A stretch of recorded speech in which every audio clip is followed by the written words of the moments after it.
Critics tend to categorize Vathek as a Gothic novel, and this might surprise you if you've studied the Gothic before. Commonly, we associate the Gothic tradition with historical European settings, such as castles and monasteries and the Swiss Alps and lovely scenery in France and Italy and Spain. And also, we usually think of Gothic novels of this period as expressing rational Protestant values in the face of beliefs from a supposedly backward and barbaric Catholicism. Yet many conventions of the Gothic are evident in Vathek, but translated into this Orientalist universe. We don't get a typical European castle in Vathek, but we do find equivalents in Vathek's palaces and his tower in particular. As in European Gothic architecture, this produces sublime effects, communicating the religiously validated might of the ruler through its immensity, and rendering the commoner insignificant by comparison. The buildings themselves are potentially huge and terrifying. Like the European convents and castles, Vathek's palaces have constrained, secretive depths, as in Carathis' lair, where she keeps her magic implements.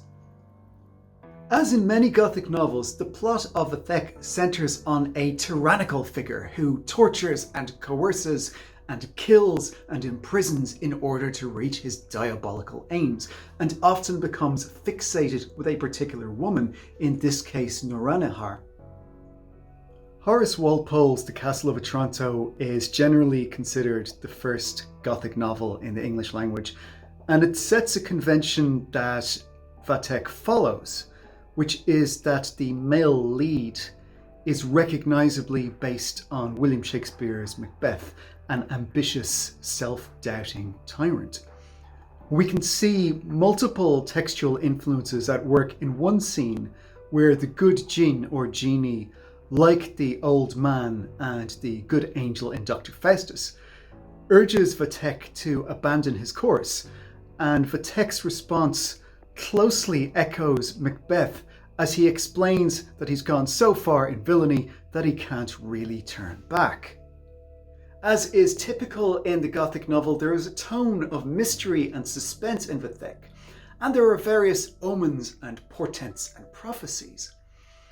As in the historical Catholic setting of many Gothic novels, the Orientalist setting is one in which characters give credence to strange occurrences. The Orientalist setting facilitates this kind of belief.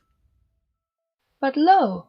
On a sudden the clear blue sky appeared streaked over with streams of blood, which reached from the valley even to the city of Samara. As this awful phenomenon seemed to touch his tower, Vathek at first thought of repairing thither to view it more distinctly, but feeling himself unable to advance, and being overcome with apprehension, he muffled up his face in his robe. As is common in Gothic novels of the long 18th century, there are supernatural themes in Vathek, and the way they are handled is significant.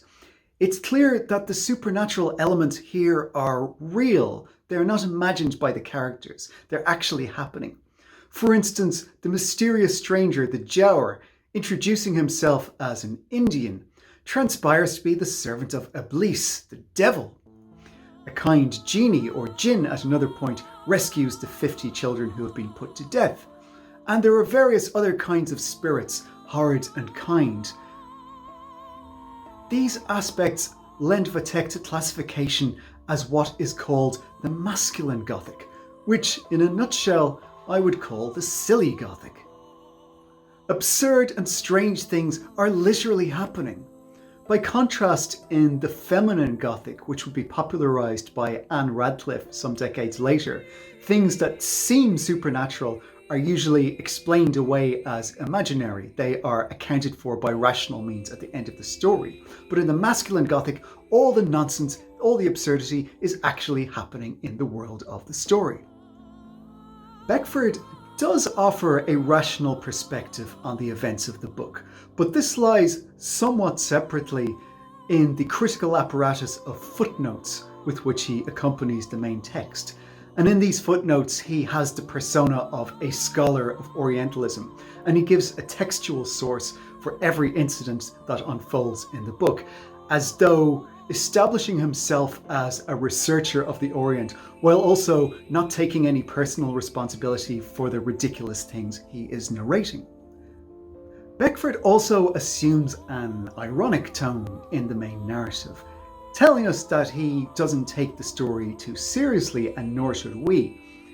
It's somewhat strange then, as we follow the trajectory of Vathek, Karatis and Naranahar, that at the very end we're given what seems to be a very dry and sober and conventional moral.